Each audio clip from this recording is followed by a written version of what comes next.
Hi, എല്ലാവർക്കും നമസ്കാരം.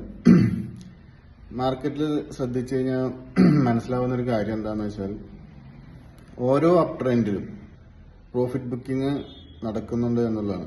ഇന്ന് തന്നെ മൈക്രോ ക്യാപ്പ് അല്ലെങ്കിൽ സ്മോൾ ക്യാപ്പ് പല സ്റ്റോക്സിനകത്തും, അതായത് റീസെന്റ് ആയിട്ട് റാലി സംഭവിച്ച പല സ്റ്റോക്സിനകത്തും ഷാർപ്പായിട്ടുള്ള പ്രോഫിറ്റ് ബുക്കിംഗ് കാണുകയുണ്ടായി.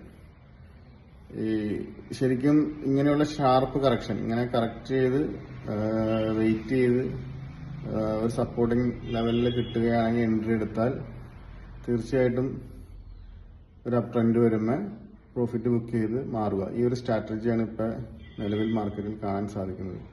അപ്പോൾ വളരെ ശ്രദ്ധിച്ച് എൻട്രി എടുക്കുക. പ്രോഫിറ്റിൽ ഒരു 10% അല്ലെങ്കിൽ പ്രോഫിറ്റ് കിട്ടിക്കഴിഞ്ഞാൽ ഉടനെ ബുക്ക് ചെയ്ത് മാറുക എന്നുള്ളൊരു സ്ട്രാറ്റജി ആയിരിക്കും ഇപ്പോഴത്തെ കണ്ടീഷനിൽ ഏറ്റവും നല്ലതായിട്ട് എനിക്ക് തോന്നുന്നത്. നിങ്ങളും വാച്ച് ചെയ്ത് ഒരു പഠനം പഠിച്ചതിന് ശേഷം മാത്രം എൻട്രി എടുത്ത് എക്സിറ്റ് ആവുക. ഓക്കെ, വളരെ ശ്രദ്ധയോടെ കാര്യങ്ങൾ ചെയ്യുക. Thank you.